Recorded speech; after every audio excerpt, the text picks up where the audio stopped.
اعوذ باللہ من الشیطان الرجیم بسم اللہ الرحمن الرحیم والذین کذبوا بآیاتنا صم وبکم فی الظلمات، اور وہ لوگ جنہوں نے جھٹلایا ہماری آیتوں کو وہ بہرے ہیں اور وہ گونگے ہیں، فی الظلمات اندھیروں میں ہیں۔ یعنی کفار جو اللہ تعالیٰ کی آیتوں پر ایمان نہیں لاتے، قرآن کریم پر ایمان نہیں لاتے، نبی کریم صلی اللہ علیہ وسلم کی دعوت کا انکار کرتے ہیں، اللہ کی آیتوں کو جھٹلاتے ہیں، اللہ فرماتے ہیں کہ در حقیقت اللہ نے ان کو کان تو دیے ہیں لیکن یہ ان کانوں سے سنتے نہیں ہیں، یہ بہرے ہیں۔ بکمن، اللہ نے انہیں زبان تو دی ہے لیکن یہ زبان کو استعمال نہیں کرتے، بلکہ یہ گونگوں کی طرح ہیں، فی الظلمات اندھیروں میں ہیں۔ یعنی اللہ نے انہیں آنکھیں تو دی ہیں لیکن یہ ان آنکھوں کو اللہ کی نشانیوں کو دیکھنے کے لیے، اللہ کی نشانیوں پر غور کرنے کے لیے استعمال نہیں کرتے، اپنے کانوں کو اللہ کی آیتیں سننے کے لیے اور ان پر غور کرنے کے لیے استعمال نہیں کرتے، اور اپنی زبان کو حق بیان کرنے کے لیے استعمال نہیں کرتے، تو گویا کہ کان، زبان، آنکھیں ہوتے ہوئے گویا کہ یہ ایسے ہی ہیں جیسے کہ ان کے کان نہ ہوں، ان کی زبان نہ ہو اور ان کی آنکھیں نہ ہوں، کیونکہ اللہ نے تو یہ کان، زبان، آنکھیں، دل اللہ نے تو اس لیے دیے ہیں تاکہ انسان اللہ کی آیتیں سنے، اللہ کی آیات کو دیکھے، اللہ کی نشانیوں پر غور کرے۔ زبان اس لیے دی ہے انسان حق بات کہے، دل اس لیے دیے ہے کہ انسان تدبر کرے۔ جب اللہ نے جو ہمیں پیدا کیا اور اللہ نے ہمارے اعضاء کو پیدا کیا، جب ہم اپنے اعضاء سے وہ کام ہی نہیں لے رہے جو اللہ کو مطلوب ہے، تو گویا کہ یہ اعضاء ہیں ہی نہیں۔ تو اللہ تعالیٰ نے ان کو گویا کہ تشبیہ دی ہے بہرے لوگوں سے، گونگے لوگوں سے، اندھے لوگوں سے، جیسے اللہ تعالیٰ جو ہے وہ کفار کو جانوروں سے تشبیہ دیتے ہیں کہ جس طرح جانور کو کوئی آواز لگائی جائے تو جانور جو ہے وہ اس کے کان اللہ نے دیے ہیں، اس کو وہ آواز سنتا بھی ہے لیکن وہ آواز کو سمجھتا ہی نہیں ہے۔ تو یہ ایسے انسان ہیں جو ہدایت کی بات سنتے ہیں، نبی کی بات سنتے ہیں، قرآن کی آیتیں سنتے ہیں، لیکن جانوروں کی طرح انہیں صرف آواز سنائی دیتی ہے، انہیں گویا کہ سمجھ نہیں آ رہی، یہ اپنے کانوں کو، اپنے دلوں کا استعمال کر ہی نہیں رہے۔ جس طرح اللہ تعالیٰ ایسے لوگ جو کافر ہیں اور اللہ اور اللہ کے رسول پر ایمان نہیں رکھتے، اللہ تعالیٰ انہیں مردہ لوگوں سے تشبیہ دیتے ہیں کہ ایسے لوگ مردہ لوگوں کی طرح ہیں۔ تو یہ وہی مثال ہے۔ من یشاء اللہ یضلل، جسے چاہے اللہ تعالیٰ گمراہ کر دے اس کو، ومن یشاء، اور جسے چاہے یعنی اللہ تعالیٰ یجعلہ علی صراط مستقیم، کر دیتا ہے اسے سیدھے رستے پر۔ تو گویا کہ اللہ تعالیٰ فرما رہے ہیں کہ یہ نہ سمجھیں یہ لوگ جو ایمان نہیں لاتے، جو جھٹلاتے ہیں ہماری آیتوں کو، کہ اللہ کو ان کی اسلام لانے کی ضرورت ہے، نبی صلی اللہ علیہ وسلم کو ان کے ایمان کی ضرورت ہے، اسلام کو ان کی ضرورت ہے۔ ایسی بات نہیں ہے، بلکہ در حقیقت اللہ نے ہی انہیں اپنی رحمت سے دھتکار دیا ہے، اللہ نے ہی انہیں اسلام لانے سے دور کر دیا ہے۔ یہ نہ سمجھیں کہ اگر ہم ایمان لاتے تو کوئی اللہ کو فائدہ ہوتا، کوئی نبی کو فائدہ ہوتا، کوئی اسلام کو فائدہ ہوتا، کوئی مسلمانوں کو فائدہ ہوتا۔ میں پہلے بھی اس موضوع پر تفصیل سے بات کر چکا ہوں۔ کوئی بندہ اسلام لا کر، اللہ، رسول، اسلام کو، مسلمانوں کو فائدہ نہیں دیتا۔ ایک بندہ اسلام لا کر نیکی کر کے اپنے لیے فائدہ کرتا ہے، اپنا فائدہ کرتا ہے، کسی دوسرے کا فائدہ نہیں کرتا۔ ان احسنتم احسنتم لانفسکم، اگر تم نیکی کرو گے تو اپنے لیے نیکی کرو گے، وَإِنْ أَسَأْتُمْ فَلَهَا، اور اگر تم برائی کرو گے، گناہ کرو گے، تو اس کا وبال تمہیں ہی بھگتنا ہوگا۔ مَنِ اهْتَدَىٰ فَإِنَّمَا يَهْتَدِي لِنَفْسِهِ، جو ہدایت یافتہ ہوگا اپنے نفس کے لیے، اپنے فائدے کے لیے ہدایت یافتہ ہوگا۔ وَمَنْ ضَلَّ فَإِنَّمَا يَضِلُّ عَلَيْهَا، جو گمراہ ہوگا تو وہ اپنے ہی نفس کے خلاف گمراہ ہوگا۔ تو یہ انسان کو سمجھنے کی ضرورت ہے کہ ایمان لانا اور ایمان نہ لانا، اس کا فائدہ یا نقصان انسان کو ہی ہے۔ تو فرمایا کہ جو لوگ اپنے کانوں کا، اپنی زبان کا، اپنی آنکھوں کا، اپنے اعضاء جو اللہ رب العالمین نے رکھے ہیں ہمارے اندر، جو ان کا صحیح استعمال نہیں کرتے، تو وہ یہ نہ سمجھیں کہ اسلام کو ان کی ضرورت ہے، بلکہ جب وہ اسلام قبول کرنا ہی نہیں چاہتے، تو در حقیقت اللہ نے ہی انہیں گمراہ کر دیا ہے، اللہ ہی انہیں ہدایت نہیں دینا چاہتے، کیونکہ اللہ جسے چاہے گمراہ کر دے، جسے چاہے اللہ سیدھے راستے پر کر دے۔ یہاں پھر وہ ایک سوال پیدا ہوتا ہے کہ جب اللہ ہی گمراہ کرے، جب اللہ ہی سیدھے راستے پر کریں، جب ہدایت اللہ کے ہاتھ میں ہے، گمراہی اللہ کے ہاتھ میں، پھر انسان کو سزا کیوں ملتی ہے؟ تو اس کا جواب یہ ہے کہ در حقیقت اللہ نے انسان کو اختیار تو دیا ہے، اب انسان ہدایت قبول کرے یا انسان ہدایت قبول نہ کرے، اللہ کی بات مانے یا نہ مانے، جب انسان اس اختیار کا صحیح استعمال کرتا ہے اور اللہ کی بات مانتا ہے، تو پھر اللہ رب العالمین کی طرف سے اسے مزید توفیق ملتی ہے، مزید ہدایت ملتی ہے، اللہ اس کے سینے کو مزید اسلام کے لیے، نیکی کے لیے کھول دیتے ہیں۔ اور جو بندہ اللہ کے دیے ہوئے اختیار کا غلط استعمال کرتا ہے اور اللہ کی بات کو قبول نہیں کرتا، اللہ کے سامنے اللہ کے رسول صلی اللہ علیہ وسلم کے حکم پر سر نہیں جھکاتا، تو صرف وہ اللہ کی بات سے انکار نہیں کرتا، بلکہ اللہ بھی اس کے ساتھ اسی جیسا معاملہ کرتے ہیں کہ جب وہ اللہ کے سامنے سر نہیں جھکاتا تو پھر اللہ اسے مزید گمراہ کر دیتے ہیں۔ انسان جب گناہ کرتا ہے تو اللہ اس کے دل پر ایک سیاہ نقطہ لگا دیتے ہیں، دوبارہ گناہ کرتا ہے مزید سیاہ نقطہ لگتا رہتا ہے، اگر تو توبہ کر لے تو نقطہ ختم ہو جاتا ہے، توبہ نہ کرے تو یہ نقطے بڑھتے جاتے ہیں، ایک وقت ہوتا ہے کہ پورا دل ہی سیاہ ہو جاتا ہے، اور یہی وہ زنگ ہے جو دلوں پر لگ جاتا ہے، یہی وہ مہر ہے جو دلوں پر لگ جاتی ہے۔ جب ایسی مہر لگ جاتی ہے پھر گویا کہ اللہ اسے گمراہ کر دیتے ہیں۔ تو اللہ گمراہ کرتے ہیں، لیکن اللہ تب گمراہ کرتے ہیں جب ایک انسان ہدایت حاصل ہی نہ کرنا چاہے، تو پھر اللہ اسے گمراہ کر دیتے ہیں، پھر اللہ اس کے سینے کو بند کر دیتے ہیں اسلام کے لیے، اللہ اس کے سینے کو تنگ کر دیتے ہیں۔ اور جو ہدایت حاصل کرنا چاہتا ہے، ہدایت حاصل کرنے کی کوشش کرتا ہے، اللہ کی طرف سے بھی پھر اسے توفیق ملتی ہے، اللہ کی طرف سے بھی اس کا سینہ کھلتا ہے۔ تو در حقیقت یہ انسان جو ہے اس کا اپنا یہ اختیار استعمال ہوتا ہے، تو پھر اس لیے انسان کو آخرت میں جزا اور سزا ملتی ہے۔ اللہ تعالیٰ بالکل بھی بے انصاف نہیں ہے، اللہ بالکل بھی ظلم نہیں کرتے، اللہ تعالیٰ عین عدل کرنے والے، عین انصاف کرنے والے ہیں، اور اللہ سے بڑھ کر عادل کوئی نہیں ہے۔ ان اللہ لا یظلم مثقال ذرہ، اللہ ذرہ برابر بھی ظلم نہیں کرتے۔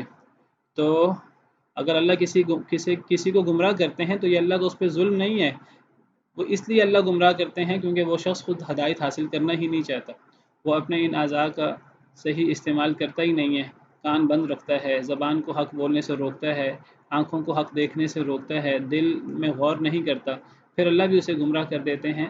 تو یہ اللہ کا عین انصاف ہے، اور یہ انسان کو اس کے عمل کی جزا ملتی ہے، اور اسی وجہ سے انسان کے لیے دنیا میں بھی تباہی ہے اور آخرت میں بھی سزا ہے۔ اگلی آیت کریمہ کون پڑھے گا آپ میں سے؟ جی میں پڑھوں جی؟ جی پڑھیں۔ اعوذ باللہ من الشیطان الرجیم قل ارایتکم، کہہ دو کیا تم نے اپنے آپ پر غور کیا، ان آتاکم، اگر آ جائے تم پر عذاب اللہ، اللہ کا عذاب، او اتتکم الساعۃ، یا آئے تم پر قیامت، اغیر اللہ تدعون، تو کیا تم پکارو گے اللہ کے علاوہ، ان کنتم، اگر ہو تم صادقین سچے۔ جی اگلی آیت بھی پڑھ لیں کوئی اور، یہ دو آیتوں کو ملا کر میں وضاحت کرتا ہوں۔ بل ایاہو، بلکہ صرف اسے ہی، تدعون، تم پکارو گے، فیکشفو، تو وہ دور کر دے گا، ما تدعون، جو تم پکارتے ہو، الیہ، اس جس کی طرف، کی طرف، انشاء، اس کی طرف اگر وہ چاہے، وتنسون، اور تم بھول جاؤ گے، ما تشرکون، جن کو تم شریک ٹھہراتے ہو، جن کو تم شریک کرتے تھے۔ بالکل ٹھیک، جزاکم اللہ جن کو خیرا۔ تم شریک۔ قل ارائیتکم، کہہ دیجئے تمہارا کیا خیال ہے، اے اللہ کے نبی صلی اللہ علیہ وسلم آپ فرما دیجئے، ارائیتکم تمہارا کیا خیال ہے۔ یہ ارائیتکم یہ محاورہ ہے عربی زبان کا، اس کا مطلب کیا تم نے دیکھا، تمہارا کیا خیال ہے، ذرا غور کرو، مجھے خبر دو۔ مختلف معنی مفسرین کرام کرتے ہیں اس کے، تو یہ اصل میں غور کی دعوت دینے کے لیے عربی زبان میں یہ لفظ استعمال کیا جاتا ہے۔ آپ اس کا معنی کر سکتے ہیں کہہ دیجئے کیا تم نے دیکھا، یا تمہارا کیا خیال ہے، یا آپ اس کا معنی کر سکتے ہیں کہ مجھے خبر دو، مجھے بتاؤ. تو یہ سب معنی ہم کر سکتے ہیں. جیسے یہاں ترجمے میں لکھا ہوا ہے کہ کہو اے کافرو بھلا دیکھو. تو کہہ دیجئے تمہارا کیا خیال ہے یا مجھے خبر دو، ذرا غور کرو. ان اتاکم اگر آ جائے تمہارے پاس عذاب اللہ اللہ کا عذاب، او اتتکم الساعۃ یا آ جائے تمہارے پاس الساعۃ قیامت، غیر اللہ تدعون کیا اللہ کے علاوہ کوئی اور ہے، تدعون جسے تم پکارو گے، ان کنتم صادقین اگر تم سچے ہو.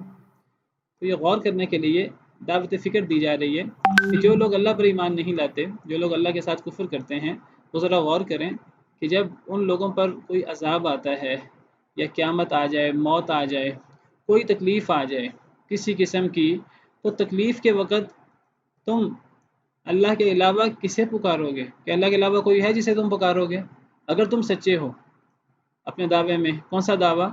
شرک کا دعویٰ.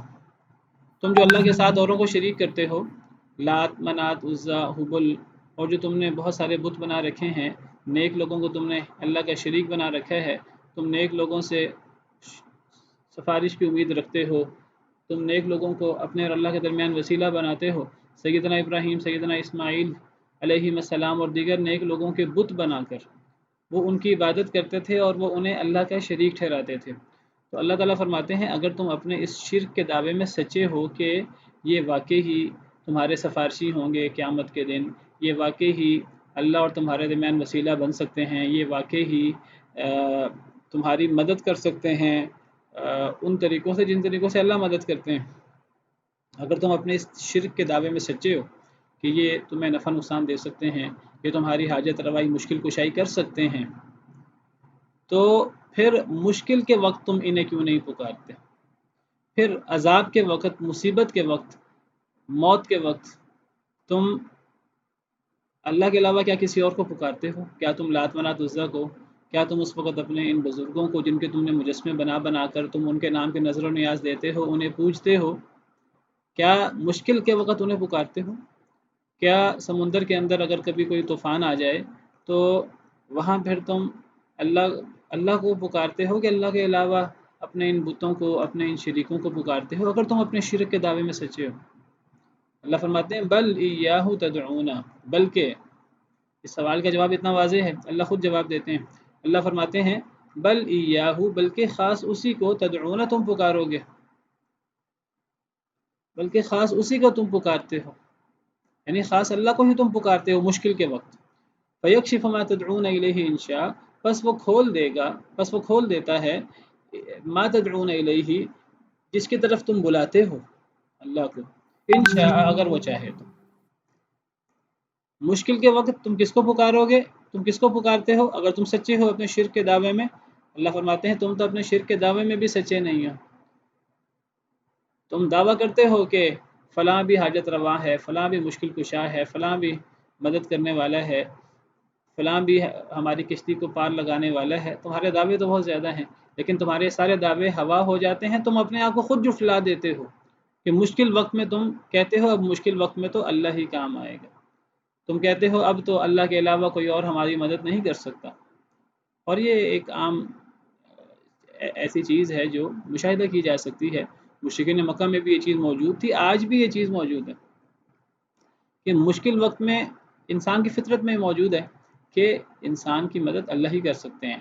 تو مشکل وقت میں انسان صرف اللہ کو پکارتا ہے. مشکل وقت میں بے دین سے بے دین شخص جو ہے وہ کہتا ہے اب تو ڈاکٹر بھی کچھ نہیں کر سکتے، اب تو پوری دنیا کے انسان کچھ نہیں کر سکتے، اب تو اللہ کا ہی سہارا رہ گیا، اب تو اللہ کو ہی پکارا جائے. یہی کام مشرکین بھی کرتے تھے.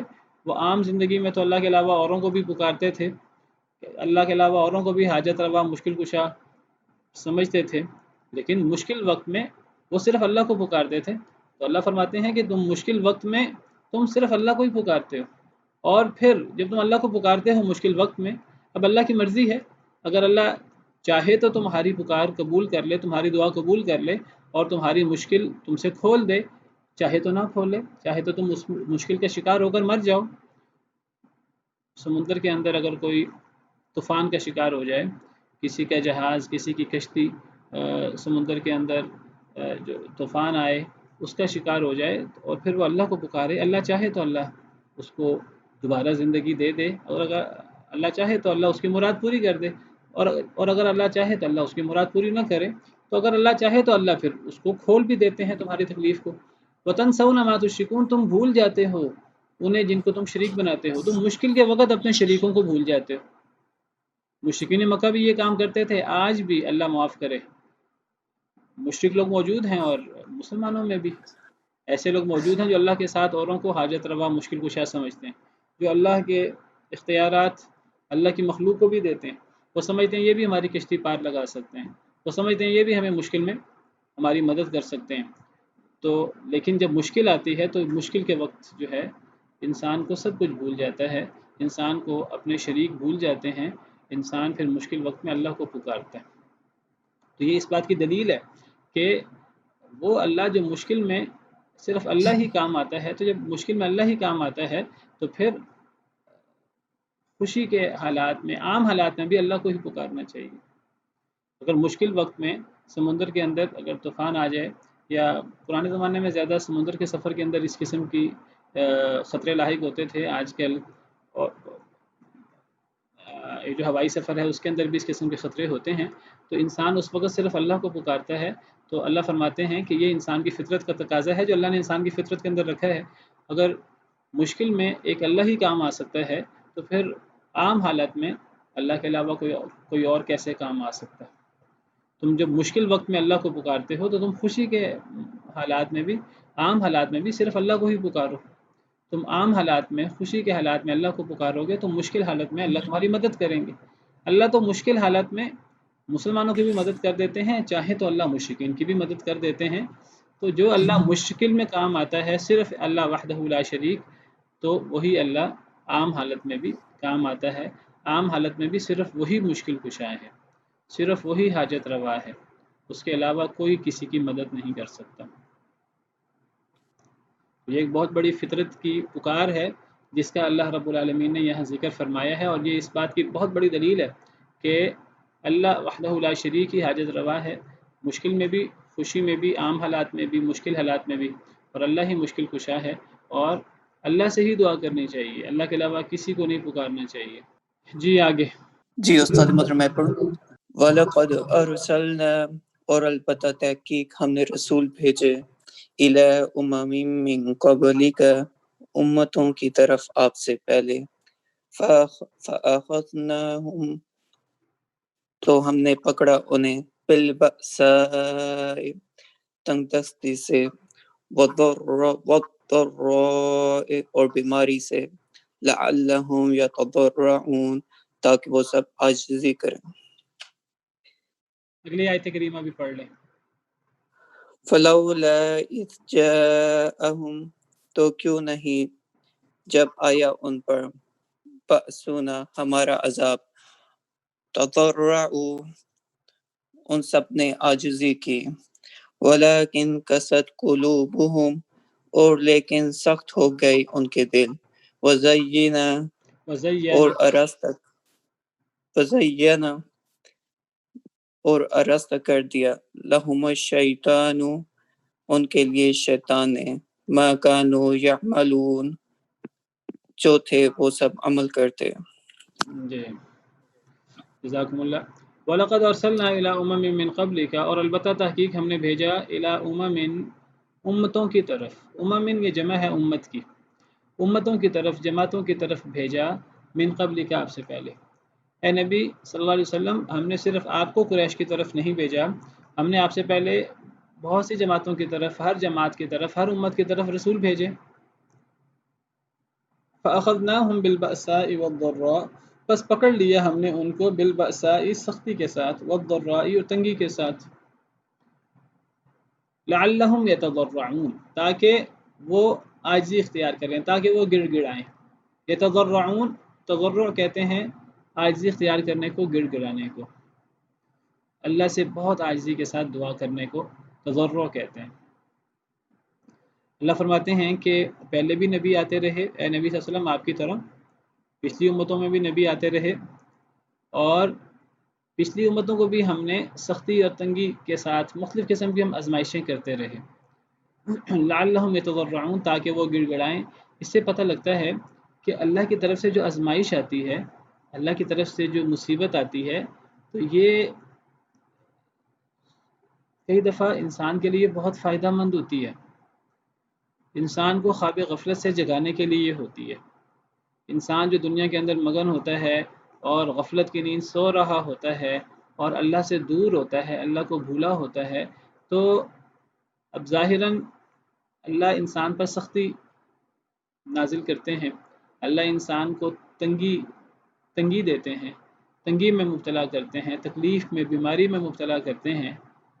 انسان سمجھتا ہے کہ یہ سختی مجھ پر کیوں آئی اور یہ بیماری مجھ پر کیوں آئی اور لوگوں پر کیوں نہیں آئی۔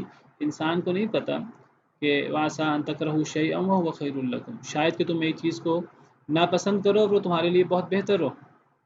وَعَسَىٰ أَن تُحِبُّوا شَيْئًا وَهُوَ شَرٌّ لَكُمْ، شاید کہ تم ایک چیز کو پسند کرو اور وہ تمہارے لیے بری ہو۔ جیسے انسان مال و دولت کو، انسان صحت کو پسند کرتا ہے، انسان چاہتا ہے کہ مجھ پہ کبھی بھی بیماری نہ آئے دنیا میں، انسان چاہتا ہے کہ میں دنیا میں کبھی بھی تنگی کا شکار نہ ہوں، کبھی بھی مال و دولت کی کمی کا شکار نہ ہوں، مجھ پر ہمیشہ نعمتوں کی فراوانی رہے۔ لیکن انسان کو نہیں پتہ کہ کئی دفعہ یہ نعمتوں کی فراوانی، کئی دفعہ یہ صحت اگر انسان پر ہمیشہ رہے تو پھر انسان جو ہے وہ سرکش ہو جاتا ہے، انسان پھر غنا کا رویہ اختیار کرتا ہے، وہ اللہ کے سامنے جھکنے سے بھی اعراض کرتا ہے، وہ اللہ کو بھول جاتا ہے۔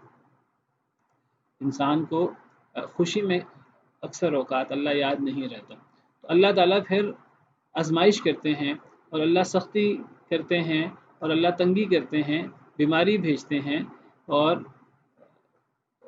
اللہ کا مقصد یہ ہوتا ہے، ظاہراً یہ سختی اور بیماری تنگی انسان کو مشکل لگتی ہے، انسان کے لیے مشکل ہوتی ہے، لیکن اللہ کا مقصد یہ ہوتا ہے لعلہم یتضرعون، تاکہ وہ گڑ گڑائیں، تاکہ وہ اللہ کے سامنے عاجزی اختیار کریں۔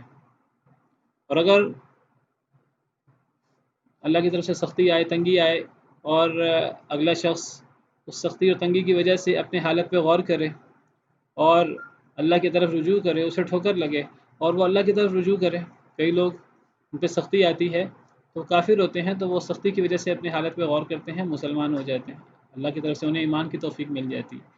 کئی لوگ مسلمان ہوتے ہیں لیکن اللہ سے دور ہوتے ہیں، اللہ کو بھولے ہوئے ہوتے ہیں نعمتوں کی وجہ سے، جب ان پہ سختی آتی ہے، تنگی آتی ہے، تو وہ اللہ کے قریب ہو جاتے ہیں۔ اور اس کی انگنت مثالیں، اس کی بہت ساری مثالیں ہماری زندگی میں ہمارے سامنے بکھری ہوتی ہیں، ہم ان مثالوں کا مشاہدہ کرتے ہیں۔ کئی لوگ جو ہیں مشکل آتی ہے ان پر تو وہ اللہ کے قریب ہو جاتے ہیں، تو یہ اللہ کا بہت بڑا احسان ہو جاتا ہے کسی انسان پر کہ اللہ انسان کو آزمائش دے کر، سختی کر کے، انسان پر تنگی کر کے، بیماری بھیج کر اللہ در حقیقت انسان کو اپنے قریب کر لیتے ہیں۔ اور اگر انسان اس سختی اور تنگی کی وجہ سے اللہ کے قریب ہو جائے تو یہ سختی اور تنگی سے بڑھ کر رحمت کیا ہو سکتی ہے۔ اسی لیے صحیح حدیث مبارکہ میں ہے، نبی صلی اللہ علیہ وسلم کا ارشاد ہے، صحیح بخاری کی حدیث ہے، میں آپ کے سامنے حدیث کھولتا ہوں جی، یہ صحیح بخاری کی حدیث نمبر ہے 5645 نمبر حدیث ہے۔ سیدنا ابو ہریرہ رضی اللہ عنہ فرماتے ہیں کہ نبی صلی اللہ علیہ وسلم نے فرمایا، من یرید اللہ بہ خیرا یصب منہ، اللہ جس سے خیر کا ارادہ کرتے ہیں اللہ اسے آزمائش میں، مصیبت میں مبتلا کر دیتے ہیں۔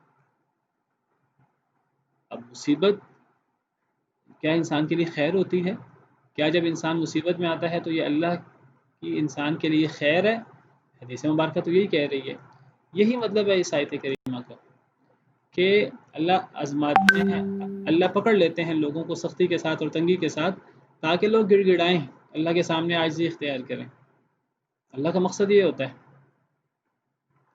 اس سے پتہ لگتا ہے کہ یہ سختی اور بیماری، اللہ سے عافیت مانگنی چاہیے۔ اللہ یہ نہیں فرماتے کہ انسان اللہ سے بیماری مانگے، باقاعدہ مانگ کر لے، اللہ انسان سے آزمائش مانگے، اللہ انسان سے سختی مانگے۔ انسان کو اللہ سے عافیت مانگنی چاہیے، لیکن اگر انسان پر کوئی سختی آ جائے، اگر انسان پر تنگی آ جائے، اب انسان کا کام یہ نہیں ہے کہ وہ اب اللہ کا شکوہ لوگوں سے شروع کر دے کہ مجھ پر ہی سختی آنی تھی، مجھ پر ہی تنگی آنی تھی، اور انسان اللہ سے اور دور ہو جائے۔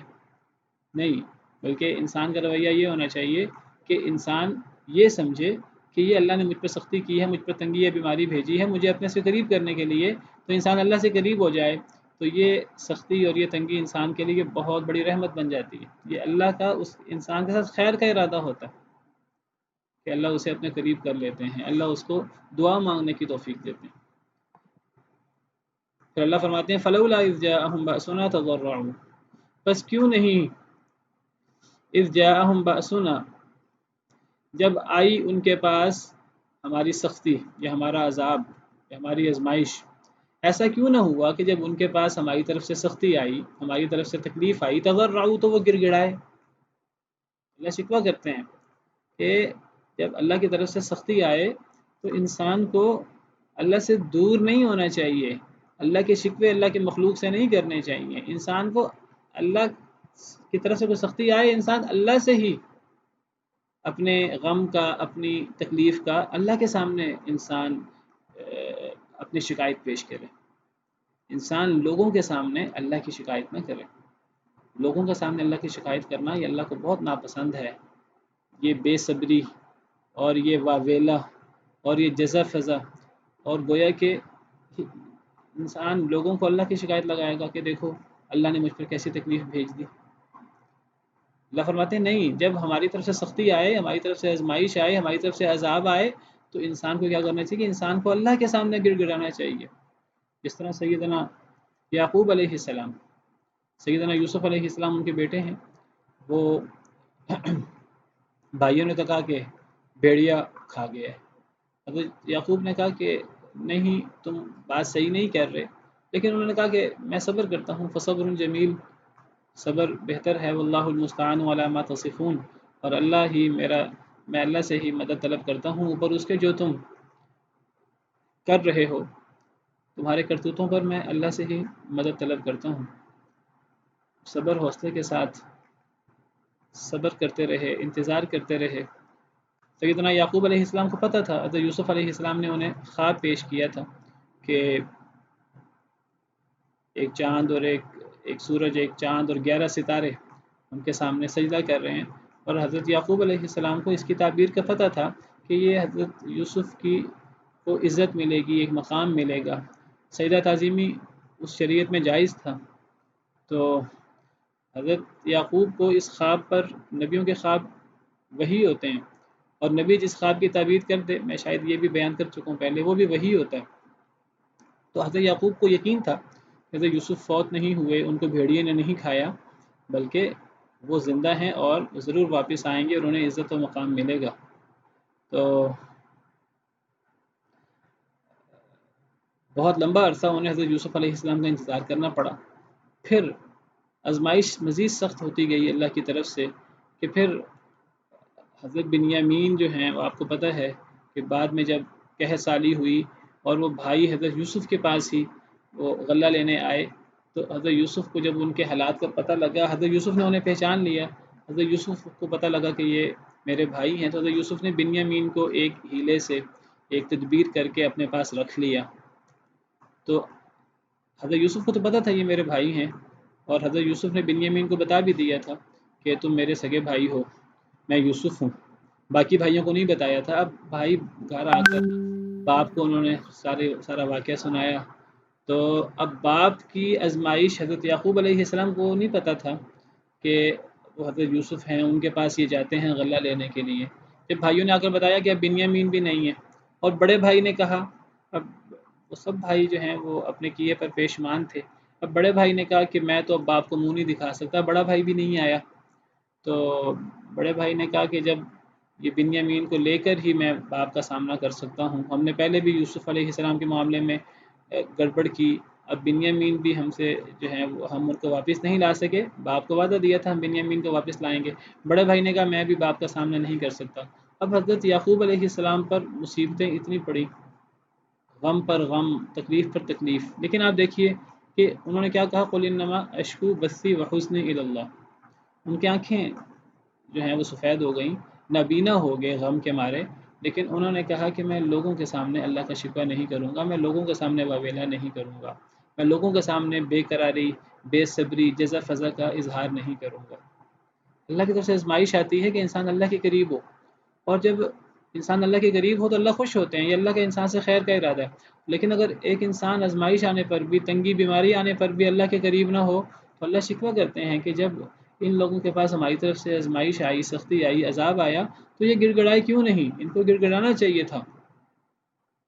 اللہ کا شکوہ مخلوق سے نہیں کرنا چاہیے، جزا فضا نہیں کرنا چاہیے۔ اللہ کا شکوہ اگر ہو، اگر انسان اللہ سے حالات کی بہتری کی انسان دعا کرنا چاہے تو وہ لوگوں سے کہنے کی بجائے وہ اللہ سے ہی دعا کرے، رات کی تنہائیوں میں اللہ کو پکارے۔ تو حضرت یعقوب علیہ السلام نے رات کی تنہائیوں میں پھر اللہ کو پکارا، قل انما قال انما اشکو بثی وحزنی الی اللہ، کہنے لگے میں تو اپنے غم اور اپنی تکلیفیں، ان کی شکایت تو میں صرف اللہ سے ہی کرتا ہوں۔ تو بہرحال انسان کو مشکل حالت میں یہ انسان کو اللہ کی طرف رجوع کرنا چاہیے۔ اللہ تکلیف بھیجتے ہی اس لیے ہیں کہ انسان اللہ کے قریب ہو جائے۔ تو اگر انسان اللہ کے قریب ہو جائے تو یہ مشکل، یہ مصیبت انسان کے لیے رحمت بن جاتی ہے۔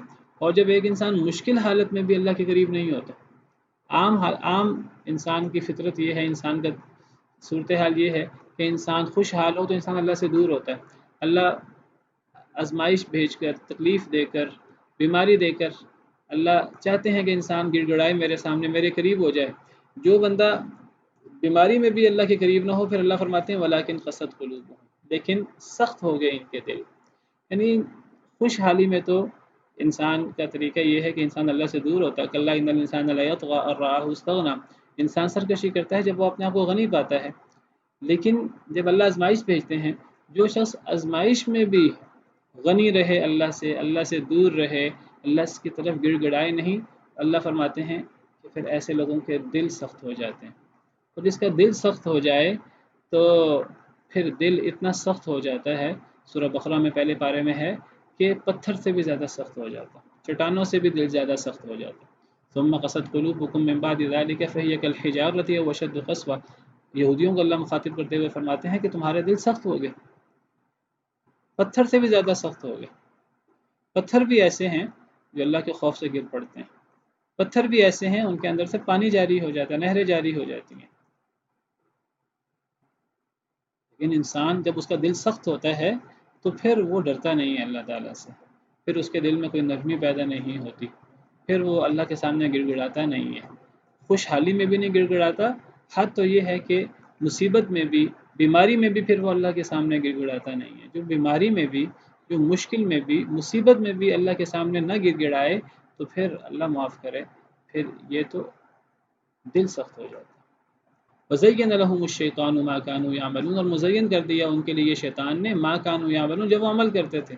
ایسے لوگوں پر شیطان حاوی ہو جاتا ہے، دل سخت ہو جاتے ہیں، شیطان حاوی ہو جاتا ہے، شیطان ان کے برے اعمال کو ان کے لیے مزین کر دیتا ہے، وہ اپنے اعمال کی توجیہ کرتے رہتے ہیں، یہ بیماری اس وجہ سے آئی، یہ سختی اس وجہ سے آئی۔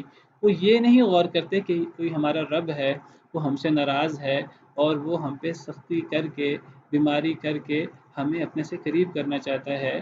وہ چاہتا ہے کہ میرے بندے وہ مجھے پکارے، میرے بندے مجھ سے دور ہو چکے ہیں، وہ میرے قریب ہو جائیں۔ لیکن جب لوگ مشکل حالت میں بھی، بیماری میں بھی اللہ کو نہیں پکارتے اور الٹے سیدھے ہیلے بہانے کرتے ہیں کہ یہ بیماری اس وجہ سے آئی، یہ سختی اس وجہ سے آئی، اپنے دو چار کر کے اپنے وہ اندازے لگاتے رہتے ہیں، اب ہم یہ کریں گے تو مصیبت نہیں آئے گی، اب یہ کریں گے تو بیماری نہیں آئے گی، یہ کورونا آ گیا، یہ وبائی امراض آ گئے، اب ہم یہ احتیاط کریں گے تو پھر یہ نہیں آئے گا۔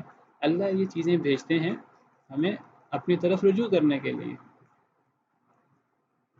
ہم اپنے آپ کو بحیثیت قوم ہم اللہ کی طرف رجوع کریں، ہم سود سے اور اللہ کی نافرمانی سے اور غلط قسم کے قوانین جو ہم نے رائج کیے ہوئے ہیں، اور ہم نے جو قرآن کریم کو اپنا رہبر اور رہنما نہیں بنایا، ہم نے قرآن کریم کو پس پش ڈالا ہوا ہے، اور اللہ کے ساتھ ہم جو اللہ اور رسول کے ساتھ جنگ کر رہے ہیں۔ اللہ چاہتے تھے کہ ہم اللہ کے قریب ہوں، ہم نے اس کی بجائے ہم نے کہا ہم تو مقابلہ کریں گے، ہم تو کرونا سے ڈریں گے نہیں، ہم تو لڑیں گے، اور ہم فلاں احتیاط کریں گے، ہم یہ کریں گے، ہم یہ کریں گے۔ یہ احتیاط وغیرہ سے انکار نہیں ہے، یہ تدبیر کرنی چاہیے، احتیاط کرنی چاہیے۔ اصل چیز اللہ کی طرف رجوع اور اللہ سے اجتماعی توبہ تھی۔ وَتُوبُوا إِلَى اللَّهِ جَمِيعًا أَيُّهَا الْمُؤْمِنُونَ لَعَلَّكُمْ تُفْلِحُونَ۔ تو انسان پر جو مصیبت آتی ہے یاد رکھیے وہ انسان کے اپنے عمل کی وجہ سے آتی ہے، اللہ کے حکم سے آتی ہے، اور جب انسان پر اللہ کی طرف سے مصیبت آتی ہے وہ خیر ہوتی ہے، وہ اللہ کی طرف لوٹانے کے لیے ہوتی ہے۔ اللہ فرماتے ہیں وَلَنُذِيقَنَّهُم مِّنَ الْعَذَابِ الْأَدْنَىٰ دُونَ الْعَذَابِ الْأَكْبَرِ لَعَلَّهُمْ يَرْجِعُونَ، سورہ سجدہ۔ اللہ فرماتے ہیں کہ ہم بڑے عذاب سے پہلے، موت سے پہلے اور بڑے قیامت کے عذاب سے پہلے ہم چھوٹی چھوٹی مصیبتیں ان کی زندگی میں بھیجتے رہتے ہیں، چھوٹے عذاب ان پر بھیجتے رہتے ہیں۔ کیوں بھیجتے ہیں؟ لعلہم یرجعون، تاکہ یہ لوٹ آئیں، تاکہ اللہ کی طرف رجوع کریں۔ سبحان اللہ، یہ اللہ کی رحمت ہے انسان کے ساتھ۔ وہی بات جو میں نے آپ کے سامنے حدیث پیش کی ہے، اللہ جس سے خیر کا ارادہ کرتے ہیں اللہ اسے مصیبت میں مبتلا کرتے ہیں۔ دوسری آیت کریمہ میں سورہ روم کی آیت ہے، اللہ فرماتے ہیں ظہر الفساد فی البر والبحر بما کسبت ایدی الناس لیذیقہم بعض الذی عملوا لعلہم یرجعون، کہ خشکی اور تری میں، خشکی میں اور سمندر میں فساد بپا ہو گیا، ہر طرف مصیبتیں آ گئی ہیں۔ اللہ کا نظام تو بڑا سمود تھا، لیکن اب اللہ غضبناک ہیں انسانوں کے اعمال کی وجہ سے، اور اب اللہ کی غضبناکی کی وجہ سے، انسان کے اعمال کی وجہ سے خشکی میں بھی اللہ غضبناک ہیں اور تری میں بھی اللہ کی طرف سے سزا کے طور پر اللہ کی طرف سے فساد بپا ہو چکا ہے انسان کے عمل کی وجہ سے، انسان کے اعمال کی وجہ سے۔ خشکی میں فساد ہو گیا ہے، تری میں، سمندر میں فساد ہو گیا ہے، بما کسبت ایدی الناس، لوگوں کے اعمال کی وجہ سے۔ لیذیقہم بعض الذی عملوا، اللہ ان کو ان کے بعض اعمال کا مزہ چکھانا چاہتے ہیں۔ اللہ، اور یہ انسان کے اعمال کی وجہ سے ہوتا ہے۔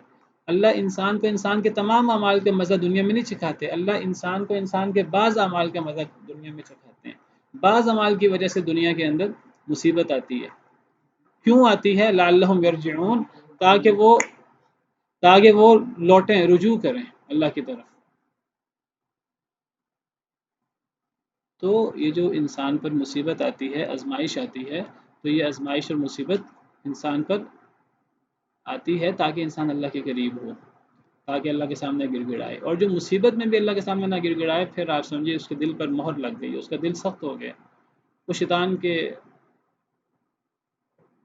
ہتھیار، شیطان کے پاس دھوکہ کا ہتھیار ہے بہت بڑا۔ شیطان لوگوں کے سامنے اس کے برے اعمال کو مزین کر دیتا ہے، وہ شیطان کے اس ہتھیار کا شکار ہو گیا۔ جی آگے میں خود ہی پڑھ لیتا ہوں۔ اللہ فرماتے ہیں فلما نسوا ما ذکروا به فتحنا علیہم ابواب کل شیء، بس جب وہ بھول گئے جو ان کو نصیحت کی گئی تھی، فتحنا علیہم ابواب کل شیء، تو ہم نے کھول دیے ان کے اوپر ہر شے کے دروازے۔ حتی اذا فرحوا بما اوتوا اخذناهم بغتة فاذا هم مبلسون، حتیٰ کہ جب وہ خوش ہو گئے جو ان کو دیا گیا تھا، اخذناهم بغتة، ہم نے پکڑ لیا ان کو اچانک، فاذا هم مبلسون، بس اچانک ہی وہ مایوس ہو گئے۔ اللہ فرماتے ہیں کہ انسان پر اللہ تعالیٰ نعمت کرتے ہیں، انسان نعمت میں الا ماشاء اللہ کو بھول جاتا ہے، انسان نعمت میں سرکش ہو جاتا ہے۔ پھر اللہ تعالیٰ انسان کی بہتری کے لیے انسان پر رحمت کرتے ہوئے اللہ اس کو مصیبت میں مبتلا کرتے ہیں، بیماری میں مبتلا کرتے ہیں، تاکہ وہ غفلت کی نیند سے جاگے، تاکہ وہ اللہ سے جو دور ہے اللہ کے قریب ہو، اللہ کے سامنے گڑ گڑائے۔ لیکن جب انسان کے اعمال کی وجہ سے، گناہوں کی وجہ سے انسان کا دل سخت ہو جاتا ہے، انسان مشکل میں بھی اللہ کے قریب نہیں ہوتا، انسان کا دل پر مہر لگ جاتی ہے، انسان شیطان کی طرف سے انسان شکار ہو جاتا ہے، شیطان نے جو ہمارے لیے ہمارے اعمال کو مزین کیا ہوتا ہے۔ اللہ فرماتے ہیں پھر جب وہ بھول جاتے ہیں جو انہیں نصیحت کی گئی تھی، جب وہ خوشی میں بھی اللہ کو یاد نہیں رکھتے، مصیبت میں بھی اللہ کو یاد نہیں رکھتے، وہ اللہ کی نصیحت کو، جو قرآن میں اللہ نے نصیحت کی، اپنے انبیاء کرام علیہ السلام کے ذریعے جو اللہ نے نصیحت کی، جب وہ ان کو جو نصیحت کی گئی تھی جب وہ اسے پوری طرح بھلا دیتے ہیں، فتحنا علیہم ابواب کل شیء، پھر ہم کھول دیتے ہیں ان کے اوپر ہر شے کے دروازے، پھر ہم ان پر ہر نعمت کھول دیتے ہیں، ان پر ہر قسم کی نعمتیں، مال جو ہے وافر ہو جاتا ہے، صحت جو ہے وہ بہت زیادہ ملتی ہے، دنیاوی ترقیاں، دنیاوی اقتدار بہت زیادہ ملتا ہے، ہر قسم کی نعمت اللہ ان کے سامنے کھول دیتے ہیں۔ یہ اللہ کی طرف سے انعام نہیں ہوتا۔ حتی اذا فرحوا بما اوتوا، حتیٰ کہ جب وہ خوش ہوتے ہیں ساتھ اس کے جو انہیں دیا گیا، جو نعمتیں انہیں دی جاتی ہیں، ان کے اللہ سے دور ہونے کی وجہ سے، ان کے اللہ کو بھولنے کی وجہ سے، ان کی نصیحت، وہ جو قرآن کی صورت میں، اللہ کی وحی کی صورت میں، انبیاء کی صورت میں جو نصیحت ملتی ہے، جب وہ ان نصیحتوں کو بھول جاتے ہیں مکمل طریقے سے، جو بالکل اللہ سے منہ موڑ لیتے ہیں، اللہ پھر ان پر ہر قسم کا انعام کرتے ہیں۔ یہ انعام سزا کے طور پر ہوتا ہے ان کے لیے۔ پھر وہ ان نعمتوں میں لگ کر، وہ جب اب نعمتوں میں خوش ہوتے ہیں جو ان کو دیا گیا، اخذناہم بغتۃ، پھر اچانک ہم پکڑ لیتے ہیں انہیں، ہم انہیں پکڑ لیتے ہیں اچانک۔ فَإِذَا هُم مُبْلِسُونَ، بس اچانک وہ مایوس ہو جاتے ہیں، مبلسون مایوس ہو جاتے ہیں۔ مبلسون ابلس یبلس، مایوس ہونا، ابلیس اسی سے ہی ہے، کیونکہ ابلیس اللہ کی رحمت سے مایوس ہے۔ جب ابلیس نے اللہ کی نافرمانی کی، تو جب اللہ نے اس کی پکڑ کی اور اسے اللہ ناراض ہوئے کہ تم نے میری نافرمانی کیوں کی، تو بجائے اس کے کہ ابلیس جو ہے وہ سیدنا آدم علیہ السلام سے بھی غلطی ہوئی شیطان کے بہکاوے میں آ کر، تو حضرت آدم علیہ السلام مایوس نہیں ہوئے اللہ کی رحمت سے، اللہ کے سامنے عاجزی انکساری گڑ گڑاتے رہے، دعا کرتے رہے، آخرکار اللہ نے سن لیا۔ لیکن ابلیس جو ہے اسے لگا جیسے مجھ سے بہت بڑا گناہ ہو گیا ہے، اب اللہ میری سنیں گے نہیں، تو ابلیس پھر مایوس ہونے کی وجہ سے اللہ کی رحمت سے وہ مزید اکڑتا گیا، تو اس لیے اسے ابلیس کہتے ہیں، وہ بہت مایوس ہے۔ اور اللہ کی رحمت سے مایوس ابلیس اور ابلیس کے کارندے ہی ہوتے ہیں، کافر ہی اللہ کی رحمت سے مایوس ہوتے ہیں۔ ایک مسلمان جتنا مرضی گناہ گار ہو جائے، وہ زمین آسمان کے خلا کے درمیان جتنا خلا ہے، اتنے گناہ اس کے ہوں، پھر بھی اللہ کی رحمت سے مایوس نہیں ہوتا۔ تو یہ لوگ جو ہیں، جب یہ خوشی میں بھی اللہ کو نہیں پکارتے، تنگی آتی ہے، مصیبت آتی ہے، بیماری آتی ہے، پھر بھی اللہ کو نہیں پکارتے، ان کے دل سخت ہو جاتے ہیں، اللہ پھر ان پر نعمتوں کے دروازے کھول دیتے ہیں، تو پھر جب یہ خوش ہوتے ہیں اور ان نعمتوں میں مگن ہوتے ہیں، پھر اچانک اللہ کی پکڑ آتی ہے، پھر یہ لوگ مایوس ہو جاتے ہیں۔ فَقُطِعَ دَابِرُ الْقَوْمِ الَّذِينَ ظَلَمُوا، بس کاٹ دی جاتی ہے جڑ اس قوم کی جنہوں نے ظلم کیا۔ اب پھر ان لوگوں کا دنیا میں باقی رہنے کا جواز ختم ہو جاتا ہے۔ دنیا میں تو بقا ہوتی ہے آزمائش کے لیے، اب جب خوشی دے کر بھی آزما لیا اور تکلیف دے کر بھی آزما لیا، اور اب یہ لوگ ایمان لانے کو تیار نہیں ہیں، تو پھر اللہ نعمتوں کے دروازے کھول کر اللہ کہتے ہیں ٹھیک ہے، یہ اپنے نعمتوں میں مگن رہیں، پھر اسی نعمتوں میں اچانک اللہ کی پکڑ آ جاتی ہے۔ پھر جب اللہ کی پکڑ آتی ہے، پھر ایسے ظالموں کی جڑ ہی کٹ جاتی ہے۔ پھر اس تباہی کے بعد تو پھر اب کوئی تباہی نہیں ہے۔ جو بندہ اب اللہ کے آخری عذاب کا شکار ہو جائے، جو موت کی صورت میں ہوتا ہے، اس کے بعد پھر اب اصلاح نہیں ہو سکتی۔ جس کا خاتمہ کفر پر ہوا، ظلم پر ہوا، اور اسی حالت میں وہ مارا گیا توبہ کیے بغیر، پھر تو جڑ ہی کٹ گئی، بس کاٹ دی گئی جڑ۔ دابر پشت کو کہتے ہیں، یہاں جڑ مراد ہے، بس جڑ کاٹ دی گئی اس قوم کی جنہوں نے ظلم کیا۔ والحمدللہ رب العالمین، اور ہر قسم کی تعریف اللہ کے لیے ہے جو تمام جہانوں کا رب ہے، ایسے ظالموں کی موت پر اور ایسے ظالموں کی تباہی پر جو آخرکار اللہ کی طرف سے مقدر ہوتی ہے۔ جب تباہی ہو جائے پھر اللہ کا شکر ہی ادا کرنا چاہیے کہ ایسے ظالموں سے اللہ کی زمین پاک ہو گئی۔ ہر قسم کی تعریف اللہ رب العالمین کے لیے ہے۔ تو ان آیات کریمہ سے پتہ لگتا ہے کہ انسان پر جو آزمائش آتی ہے، تو ضروری نہیں ہے کہ وہ آزمائش اس لیے آئے کہ اللہ انسان سے ناراض ہے۔ جیسے یہاں سے پتہ لگا کہ اللہ کئی دفعہ آزمائش بھیجتے ہیں، سختی اور تنگی بھیجتے ہیں تاکہ لوگ اللہ کی طرف گڑ گڑائیں، تو یہ آزمائش اور تنگی اللہ کی ناراضگی کی دلیل نہیں ہوتی ہمیشہ، بلکہ یہ اللہ کی رحمت ہوتی ہے اگر انسان اس سے فائدہ اٹھا لے۔ اور ان آیات کریمہ سے پتہ لگا کہ جب اللہ کی طرف سے ہر قسم کی نعمتوں کے دروازے کھل جائیں کسی قوم پر، کچھ لوگوں پر، تو یہ اس بات کی دلیل نہیں ہے کہ اللہ بہت ہی راضی ہیں، ستِ خیرہ ہیں، انسان ہر لحاظ سے ہر قسم کی خیر ہے۔ نہیں، جب انسان کے لیے ہر چیز کے دروازے کھل جائیں، ہر نعمت انسان کے سامنے واہ ہو جائے، تو پھر انسان کو ڈرنا چاہیے کہ کہیں اللہ کی طرف سے پکڑ تو نہیں آنے والی، آخری پکڑ۔ یہ بات یاد رکھیے، دیکھیے کہ کوئی انسان بھی غلطیوں سے پاک نہیں ہے۔ جب ایک انسان پر نعمتیں ہی نعمتیں ہوتی رہتی ہیں، تو انسان کو ڈر جانا چاہیے اللہ تعالیٰ سے۔ کیونکہ حدیث مبارکہ میں آتا ہے کہ جب تم کسی شخص کو دیکھو کہ وہ شخص گناہ گار ہے، کون گناہ گار نہیں ہے، وہ گناہ گار ہے لیکن گناہ گار ہونے کے باوجود اس پر نعمتیں ہی نعمتیں ہیں، تو پھر وہ سمجھے کہ وہ اللہ کی طرف سے استدراج کا شکار ہے۔ استدراج کسے کہتے ہیں؟ یہ میں آپ کے سامنے حدیث مبارکہ پیش کرتا ہوں۔ یہ مسند احمد کی حدیث ہے اور دیگر کتابوں میں بھی ہے۔ فرمایا، سیدنا عقبہ بن عامر راوی ہیں، نبی صلی اللہ علیہ وسلم نے فرمایا اذا رأیت اللہ یعطی العبد من الدنیا علی معاصیہ، جب تم دیکھو کہ اللہ اپنے بندے کو دنیا دے اس کے گناہوں کے باوجود، جب اللہ کسی شخص کو اس کے گناہوں کے باوجود دنیا دے، دنیا کی نعمتیں اس کے سامنے واقع کر دے، ہر قسم کی نعمت اسے حاصل ہے، کوئی بیماری کوئی آزمائش اس پر نہیں ہے، حالانکہ وہ اللہ کا نافرمان ہے۔ اور کون ہے جو اللہ کا نافرمان نہ ہو؟ کون ہے جو معصوم ہو نبیوں کے بعد؟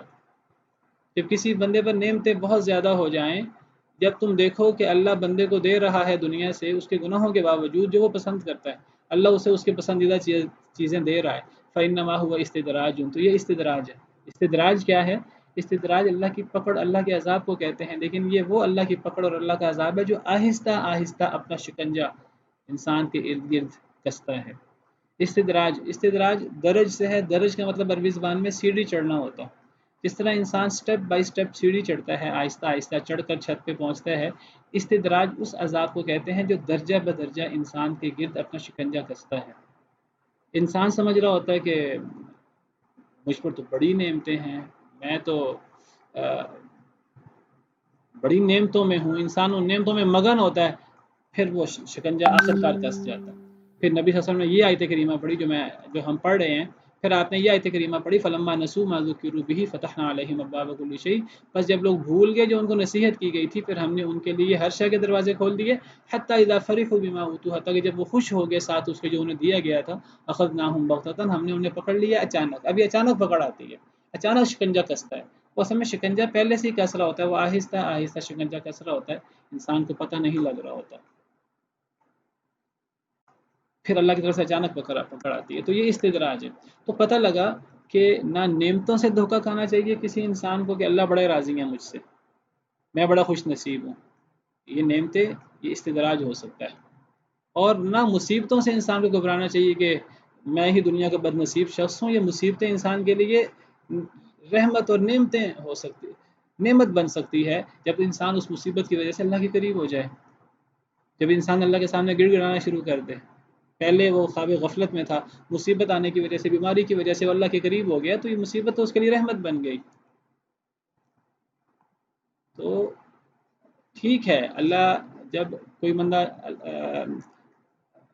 نیکی کرتا ہے، عام اللہ کا اصول یہ ہے، اللہ نیکی کے جواب میں اللہ رحمت کرتے ہیں انسان پر، اور جب کوئی انسان اللہ کی نافرمانی کرتا ہے، اللہ کا عام اصول یہ ہے اللہ اس کو دنیا میں بھی اس کی سزا دیتے ہیں، لیکن ہمیشہ اس طرح نہیں ہوتا۔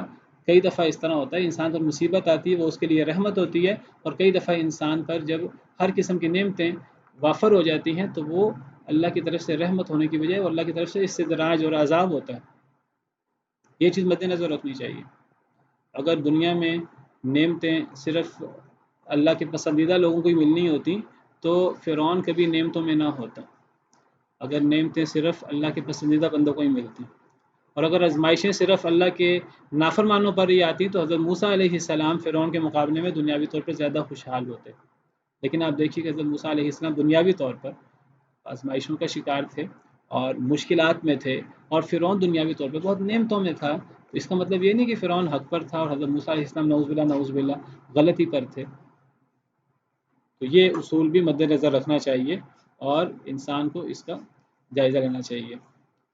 بس کرتے ہیں اسی پر۔ سبحان ربک رب العزت عما یصفون وسلام علی المرسلین والحمد للہ رب العالمین۔